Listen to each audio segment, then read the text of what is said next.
entonces a ir dando inicio a esta hermosa conferencia que tenemos el día de hoy.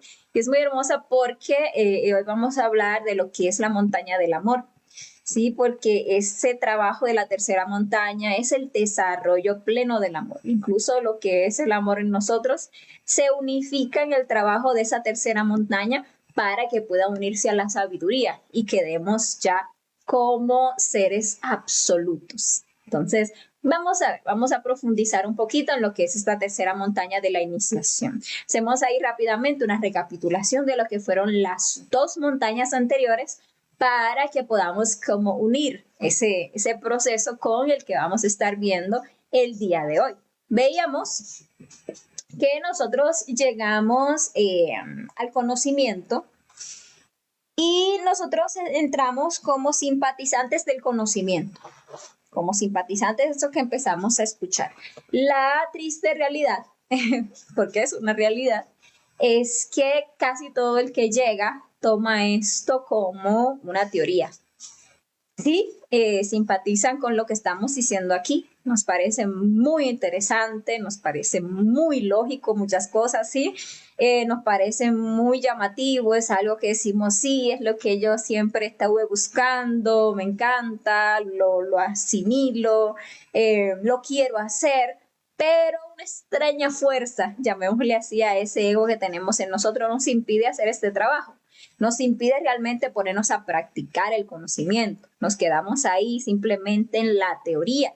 Damos vueltas y vueltas, años y años, vemos un ciclo de conferencia y otros, y la gran mayoría simplemente en algún punto se regresa a su vida normal, se deja tragar por la vida, por las cosas de la personalidad, o encuentra en algún punto y quiere iniciar, por ejemplo, lo que es el trabajo y encuentra que es muy difícil, porque hay que negarse a sí mismo y esa es la más dura de las batallas, ¿sí? Hay que enfrentarse contra el mí mismo, que es el yo psicológico y todas esas formas erradas que tenemos de ser que nos generan tanto apego y que nos generan también tanto placer y que nos generan también tantos sufrimientos, pero que como es lo que yo llamo yo, y le tenemos terror a la muerte del yo, entonces muchas veces simplemente por ahí encontramos alguna otra escuelita que nos ofrezca la salvación de una manera más fácil, ¿sí? Solamente de forma teórica, solamente usted asistiendo aquí,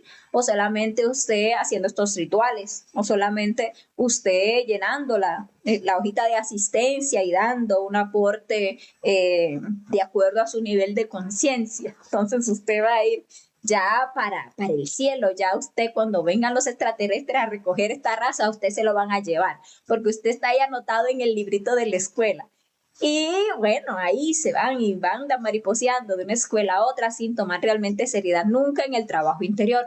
Y muy pocos, muy contados, porque esa es la realidad, son aquellos que se dedican a la práctica, que no se quedan simplemente con la teoría o con lo bonito, sino que quieren experimentar esto por sí mismos, que no tragan entero, que bueno, aquí estamos hablando muchas cosas interesantes, cierto es, pero yo quiero vivir eso por mí mismo, yo quiero verificar, ver que eso realmente sea así. Y bueno, se ponen a la práctica para lograrlo. Entonces empiezan a morir a sus defectos psicológicos y empiezan a verificar cambios en su psicología, empiezan a ahorrar energía, empiezan a equilibrar sus centros de energía, empiezan un trabajo de nacimiento espiritual, empiezan a hacer un sabio uso de esa energía creadora sexual con una pareja estable del sexo opuesto, en fidelidad, castidad y amor, a transmutar esa valiosa creadora energía sexual. Y empiezan a sacrificarse por la humanidad, comprendiendo que toda la humanidad pues está aquí con el mismo objetivo y que lamentablemente la humanidad duerme, desconoce el propósito de su existencia. Entonces empiezan a compartir el conocimiento con los demás hermanos de la humanidad. Aquellos que empiezan a practicar esos tres factores de la revolución de la conciencia son los que empiezan un proceso, son los que empiezan realmente el trabajo, porque en su columna vertebral, en algún punto, que vimos, por ejemplo, en detalle en la conferencia número 8, donde hablábamos del fuego sagrado, pues se prende ese fuego sagrado en su columna e internamente le dan una pequeñita espada en el momento en que se prende ese fuego, que les acredita como iniciados de la logia blanca, una espada que sostienen en la mano derecha o en su cinto derecho. Entonces, una espada que tiene al principio una hoja muy pequeña, pero esa hoja va a ir alargándose, creciendo. Esa espada representa la voluntad de ese iniciado y esa voluntad va a ir creciendo, alargándose, fortaleciéndose a medida que esa persona va haciendo ese trabajo de condensar continuamente todas esas esencias, toda esa energía que va liberando, ¿sí? Con la muerte psicológica y la energía que va ahorrando con la muerte psicológica y todo ese amor que va ganando con lo que es el sacrificio por la humanidad. Así se va llenando esa columna vertebral, así esa espada va creciendo, logrando las distintas iniciaciones de misterios mayores, que son las iniciaciones de la primera montaña. O sea, primero regenera el cuerpo físico y el cuerpo solar, que son el cuerpo vital, perdón, el cuerpo físico y el cuerpo vital, que son las dos primeras iniciaciones en esta primera montaña y los lleva a un estado solar, los saca de ese estado degenerado lunar en el que se encuentra. Luego empieza el trabajo de creación, entonces empieza a crear un cuerpo astral solar, un cuerpo mental solar y un cuerpo causal solar, ¿sí? Y allí ya forma un alma humana. Ya en ese punto deja de ser, al crear ese cuerpo de la voluntad, deja de ser un simple animal racional como toda la humanidad y se convierte en un verdadero hombre, así como existen tantos hombres en este universo, seres que han alcanzado pues ese nivel. Hombre es aquel que tiene voluntad. Si uno no tiene voluntad, uno no es un hombre.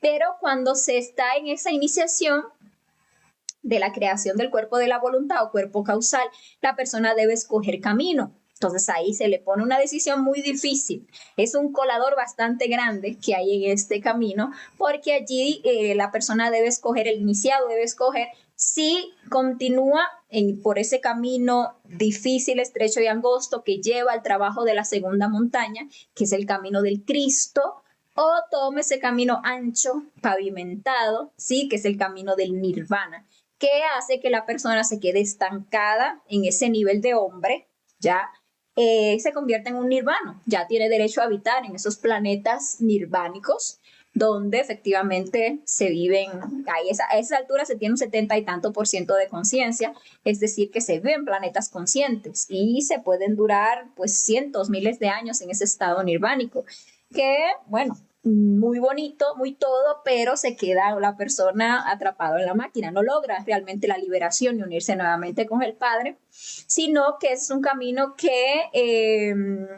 lo mantiene, digamos que en el mismo ciclo, en la misma rueda. En algún punto se agotan esas 108 existencias y tiene que volver a empezar el trabajo.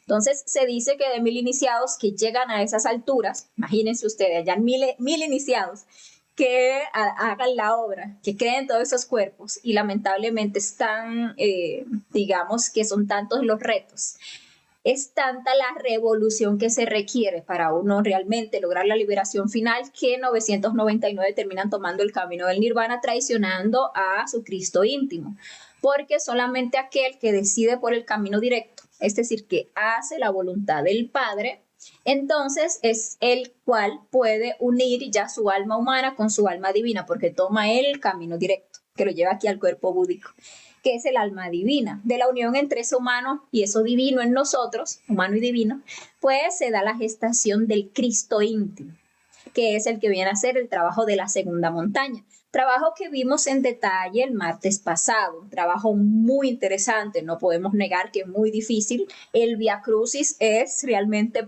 puro dolor porque nosotros debemos lo que no nos imaginamos, debemos muchísimo karma.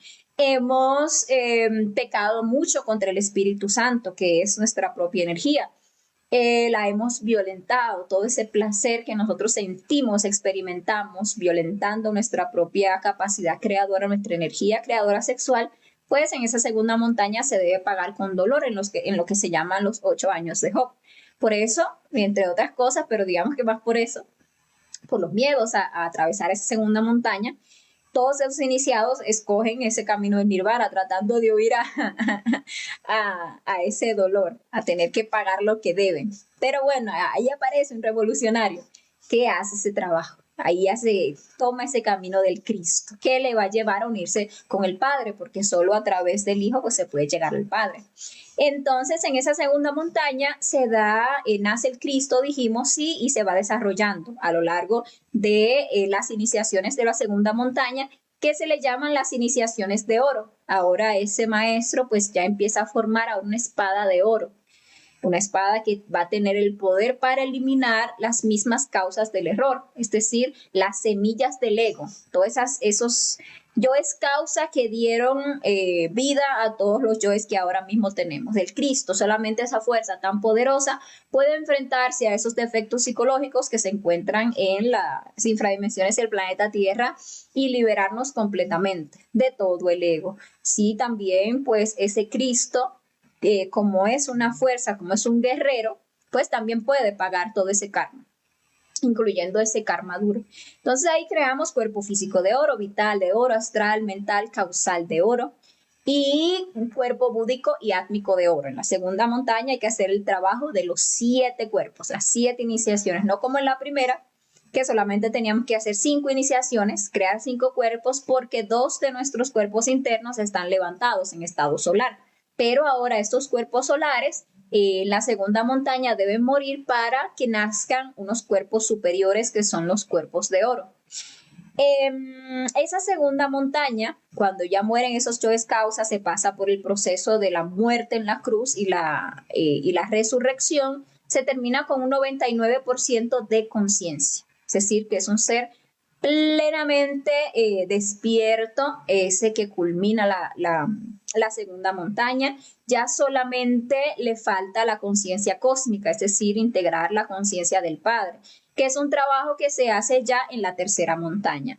La primera montaña es la montaña del nacimiento. En esa primera montaña nosotros aprendemos a nacer, le llamaban por ahí los misterios gozosos, porque la primera montaña es la más, sí, suave de todas. La primera montaña es puro sexo, puro aprender a manejar esa energía sexual, a manejar esas aguas, ¿sí? Es la montaña del Génesis.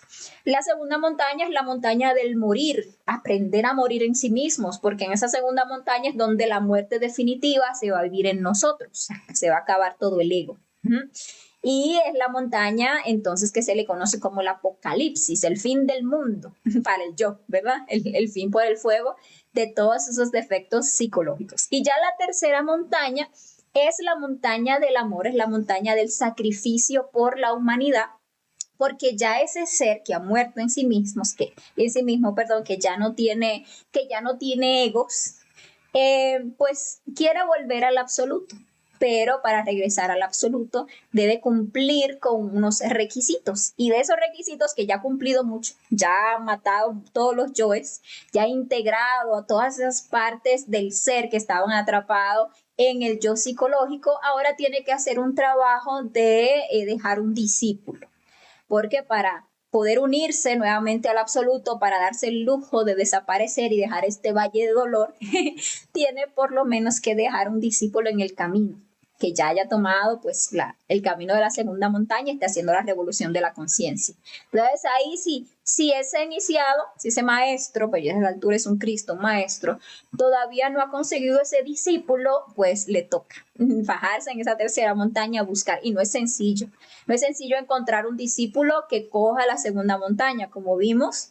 De 1000 que encuentra el conocimiento, de 1000 que lo encuentran, uno lo sigue, uno lo empieza a practicar, ¿sí? De 1000 que siguen el conocimiento, entonces solamente uno allá de esos 1000 que llegan a la edición del camino, uno decide tomar el camino del Cristo. Uno es mío, como decía el Cristo. Entonces, un trabajo bastante complejo, el de encontrar ese discípulo para hacer el trabajo de la tercera montaña. Ahora, la tercera montaña, vamos a ver que tiene todo que ver con acabar con la mecanicidad para poder unirse al absoluto o a la gran ley.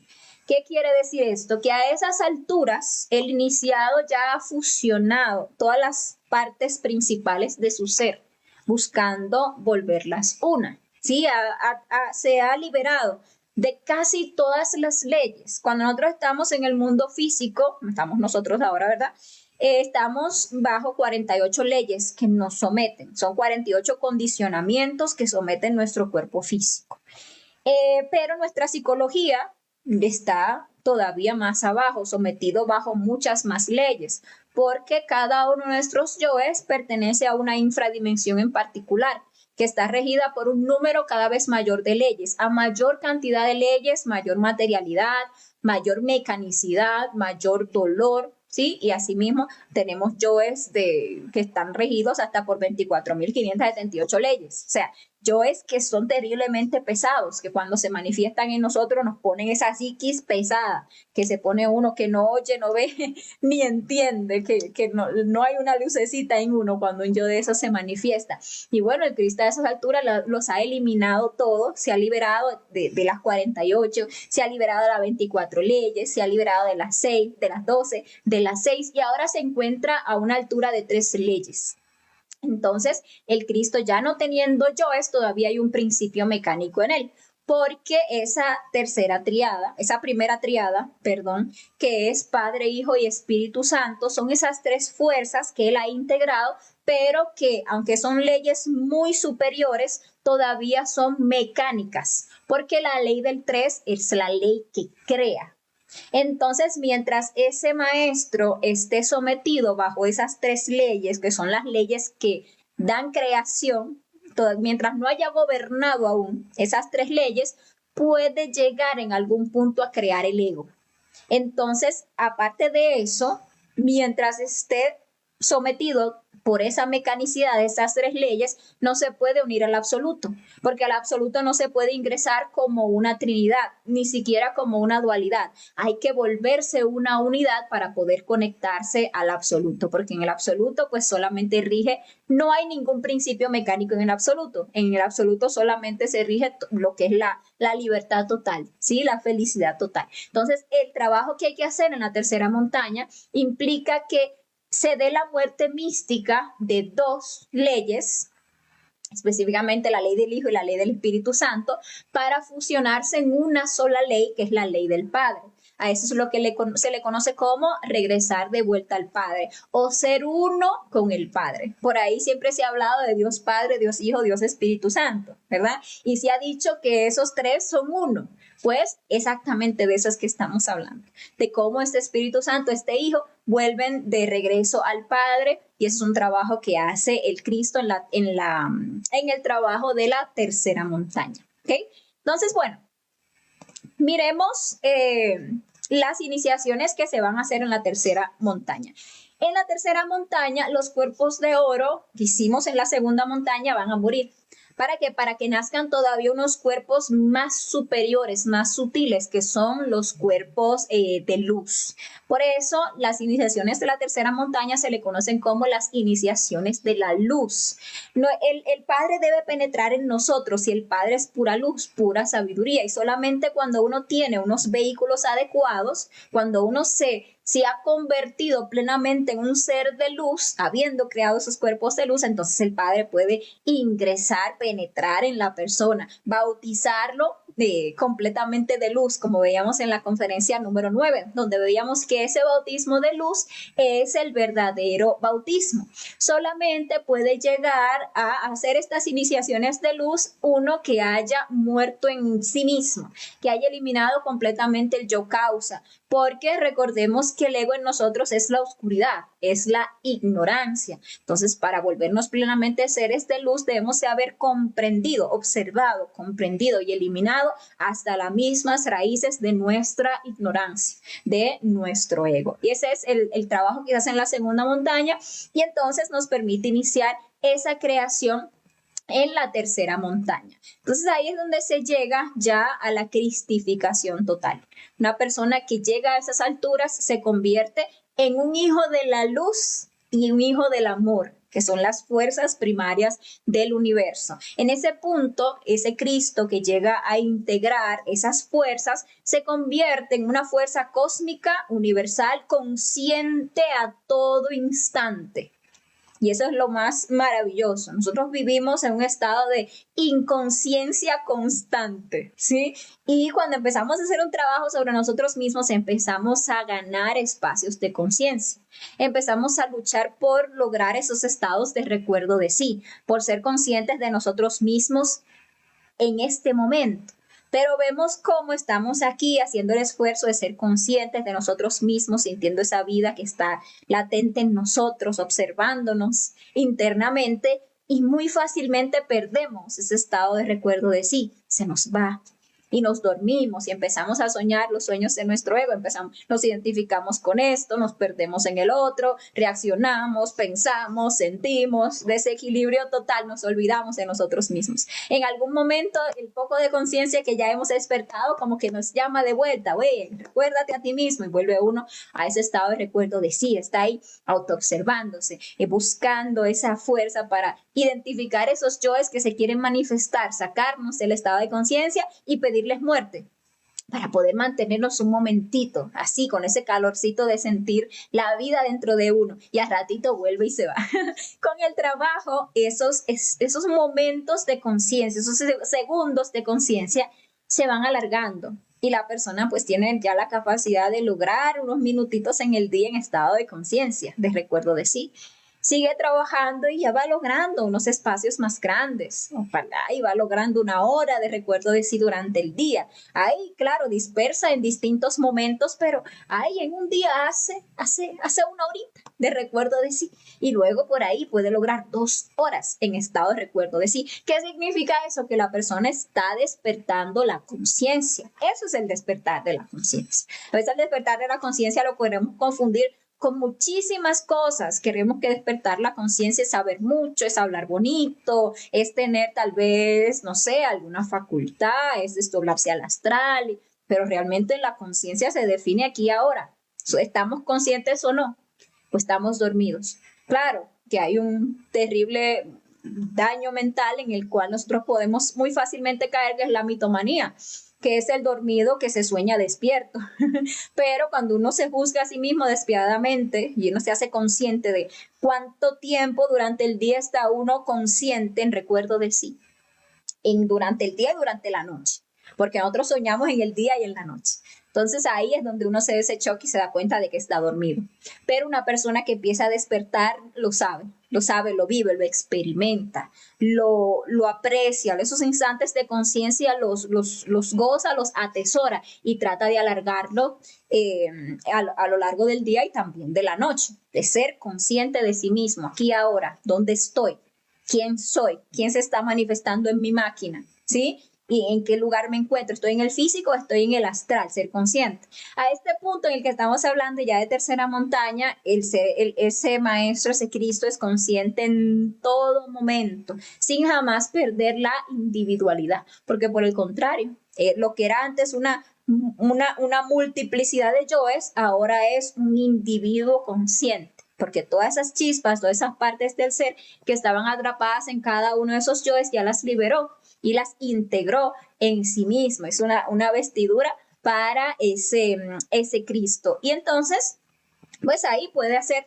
la integración ya de esas fuerzas. Entonces, ese Cristo se une, terminando la segunda montaña, empezando la tercera, se une al Espíritu Santo, que es la fuerza creadora de la misma Madre Divina. Y ahí ya ese Cristo se dice que es tragado por la serpiente, que es la serpiente Kundalini, la Madre Divina o el mismo Espíritu Santo. Entonces, esa fuerza, Cristo, Espíritu Santo, debe entonces vencer a lo que es el dragón, el tentador, o lo que es la fuerza del Hijo. Y ahí es donde hace ese trabajo que vamos a explicar más en detalle en la conferencia número 23, en el cual la serpiente se traga la cola, que es el vencer al dragón en todas las tentaciones. El Lucifer, y eso también lo vamos a ver en una conferencia aquí de fase B, es una parte del ser, que fue el que estuvo encargado de ponernos todas las tentaciones para que nosotros pudiéramos desarrollar las virtudes del alma. Al principio lo que nosotros hicimos fue ceder a todas las tentaciones que el Lucifer nos puso. El Lucifer es el mismo deseo en nosotros. Y cada vez que se manifestó ese deseo en nosotros cedimos ante el deseo. O sea, sentimos deseo de fornicar y ¿qué hicimos? Fuimos y fornicamos. Sentimos deseo de pelear y ¿qué hicimos? Fuimos y peleamos. Sentimos deseos de llorar y ¿qué hicimos? Fuimos y lloramos. Sentimos deseo de criticar y fuimos y criticamos. Sentimos deseos de tomar y fuimos y tomamos. Sentimos deseo de comer y no, o sea, nunca nos negamos al deseo. Y el Lucifer en ese momento fue una escalera para bajar. Bajamos, bajamos, bajamos y bajamos hasta los niveles tan infradimensionales en los que nos encontramos nosotros actualmente. Pero ya teniendo el conocimiento, el Lucifer se convierte en una escalera para subir.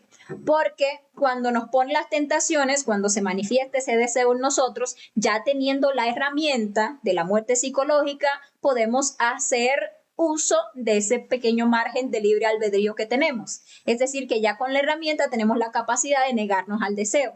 Observamos al deseo, observamos al yo que se está manifestando y le pedimos muerte. Madre mía, máteme ese deseo de pelear. Madre mía, máteme ese deseo de ir a ver pornografía. Madre mía, máteme ese deseo de, no sé, de criticar. Madre mía, máteme ese deseo de ir a deprimirme y llorar y lamentarme. Madre mía, máteme ese deseo de masturbarme. Madre mía, máteme ese deseo de... Y ahí, ¿qué vamos haciendo? Liberando la conciencia. Ese Lucifer, cuando lo vencemos, al negarnos al deseo, tiene que entregarnos entonces lo que estaba atrapado en ese yo, que era luz y fuego, sabiduría y amor. Y eso es lo que se fue integrando en nosotros. Ya a estas alturas que estamos viendo aquí, pues se ha matado todo el ego. Por lo tanto, ese Lucifer ha quedado cesante, ha quedado como que ya sin trabajo. Entonces nos pone la última tentación. El Lucifer le ofrece a ese Cristo todo. En la historia del Maestro Jesús, ustedes lo pudieron ver. Le ofrecía, mira, si me adoras, te doy el mundo, el universo, todas las mujeres que quieras, dinero, fama, todo lo que tú quieras. Pero a esas alturas ya el Maestro ya no tiene ego. Ya solamente quiere hacer la voluntad del Padre. Y le dice, Satán, Satán, escrito está, a tu Señor... ¿cómo era? Tu Señor no tentarás y solo a Él obedecerás. Y entonces el Cristo se niega completamente y el Satán ya no tiene a quién tentar. Está ahí que 40 días de ayuno y le ofrece, mira, si tienes tanto poder, ¿por qué no vuelves esas piedras panes y comes? Y lo mismo, ¿no? Se niega la tentación, no me vengas con tu cuento que ya me lo sé. Ya no hay yo en ese Cristo. Entonces ahí ya el dragón, que era, como les digo, una parte del ser, queda cesante, incluso queda sin sombra de maldad, ya toda fealdad se ha quitado de esa parte del ser y ya el Cristo pues se lo traga. Y ahí es donde se dan pues esa muerte mística, esas dos leyes, la del Espíritu Santo y la del Hijo, que era la fuerza de Lucifer. Y ese Cristo ahí ya se queda convertido en el Cristo Lucifer para ya unirse al Padre. Entonces, esas tres fuerzas, el Cristo, el Espíritu Santo y el Hijo, que es el mismo Lucifer, son los tres aspectos del fuego o los tres aspectos del amor, que cuando se unen forman pues como una O, que es la O del Espíritu.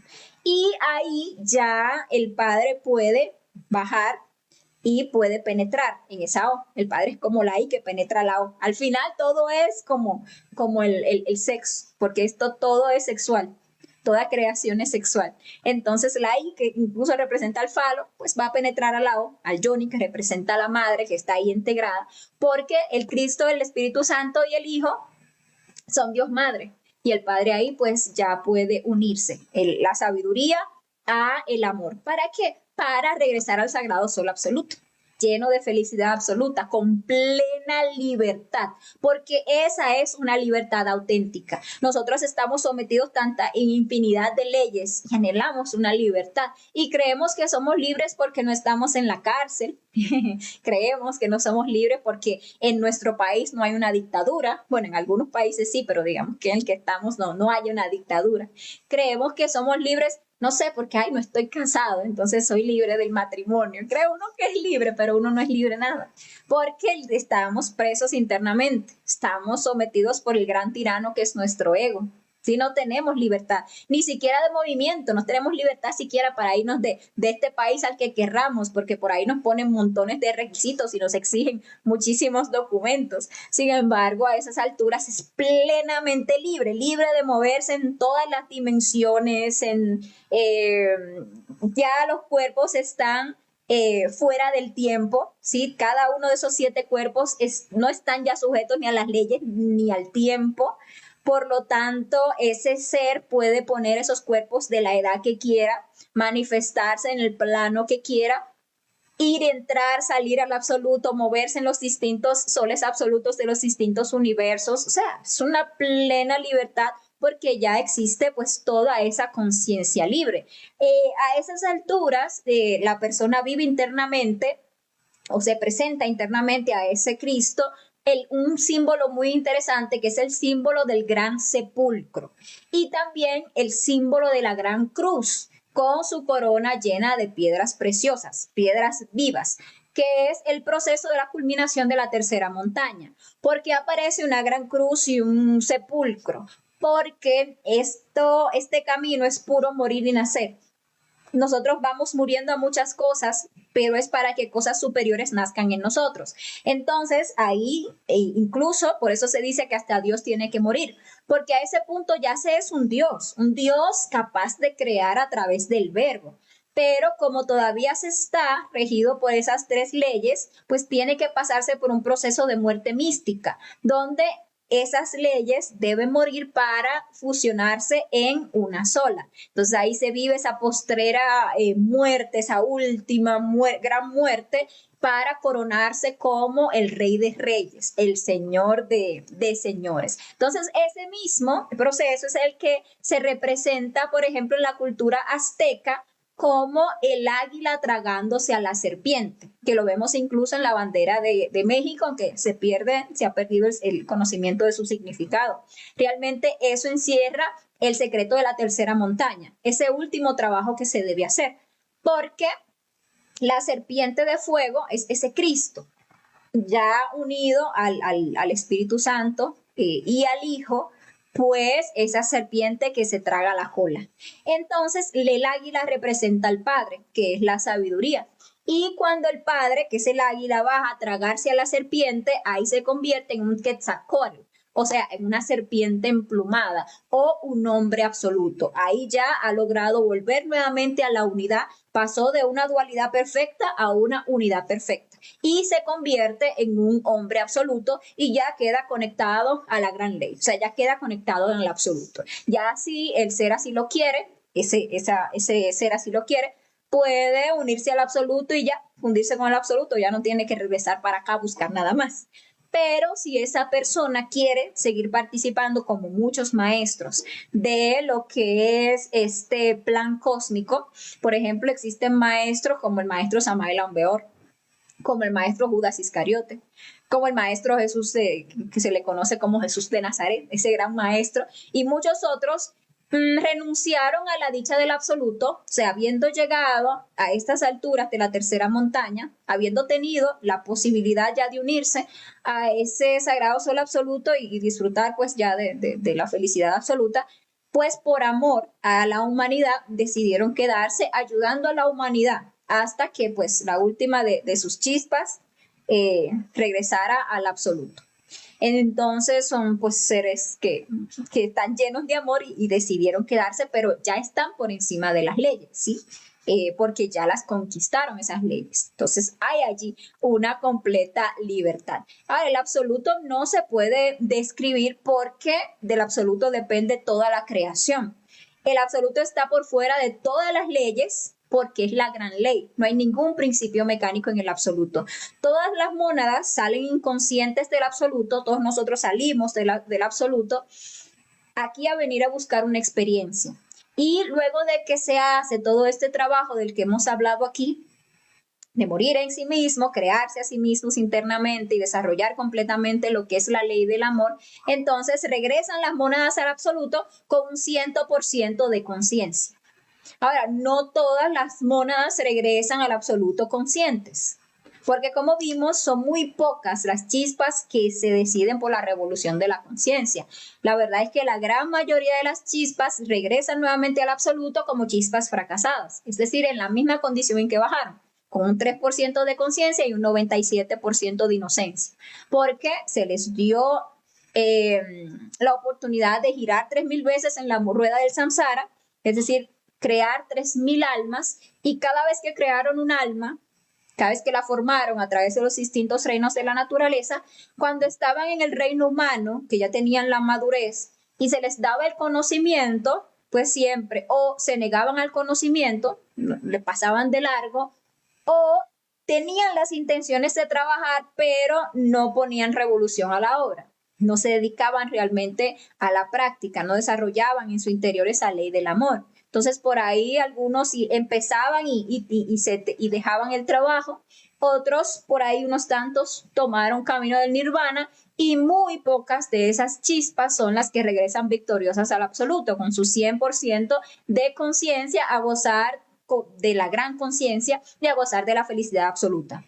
Ahora, hay que tener en cuenta, incluso las chispas que llegan fracasadas, también van a gozar de felicidad absoluta, se les va a dar un trabajo a perpetuidad, sí, porque todos debemos servir, es la razón de ser el servir, pero no es lo mismo, no se goza de esa felicidad con un 3% de conciencia que con un 100, ¿verdad que no? No es la misma sabiduría para nada la que tiene una chispa de un 3% de conciencia que una chispa que ya tenga un 100% de conciencia.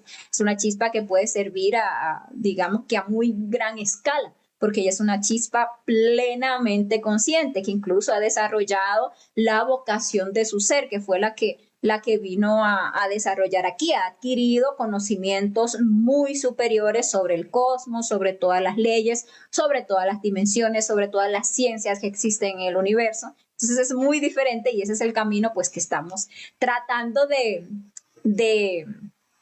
motivarnos aquí a hacer el camino de la revolución de la conciencia. Ahora, les decía hace un ratito y ahora aprovecho para recalcarlo, que para tener derecho a quedarse en el absoluto, en ese Dios, como le llaman, inmanifestado, esa casa de la cual salimos y a la cual debemos regresar, debemos dejar un discípulo que haya escogido el camino directo. Y es importante pues tomar esto en cuenta, porque a veces nosotros dejamos un poquito relegado el factor del sacrificio por la humanidad y es crucial, es crucial. Y suerte diría yo que pusieron ese requisito, porque con este egoísmo que nosotros nos cargamos, pues fácilmente nos liberamos nosotros solitos y dejamos ahí que el mundo se trague al mundo y no hacemos nada por la humanidad doliente. Entonces, qué bueno que hay ese requisito.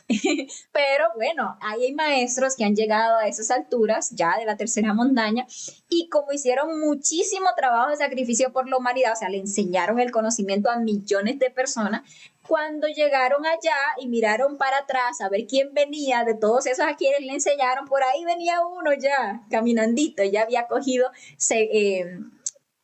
segunda montaña. Si ya había escogido camino directo, estaba trabajando, allá ese se puede dar el lujo de desaparecer si quiere, de unirse al absoluto. Ya solamente tiene que terminar de crear sus cuerpos de oro, de luz, con su alma divina, porque también, bueno que lo sepamos, el trabajo de la tercera montaña ya no se hace con la pareja física. La pareja física, tal como el matrimonio lo dice, llega hasta que la muerte los separe. ¿Y cuál es la muerte? Pues la muerte de los yoes causa. Cuando se da ya esa muerte total, que es en final de la segunda montaña, hasta ahí va la pareja física. Ya de ahí en adelante, ese Cristo trabaja con su alma divina, ¿sí? Ya puede desdoblar a su alma divina y hace el trabajo de creación de los cuerpos de luz con el alma divina. De seguir con una pareja física, pues correría demasiado riesgo de volver a crear el ego. Entonces, ese trabajo de creación de los cuerpos de luz, pues ya lo hace directamente con el alma divina, ¿sí? Entonces, bueno, que se me había olvidado como tocar ese puntito, me parece importante tenerlo en cuenta.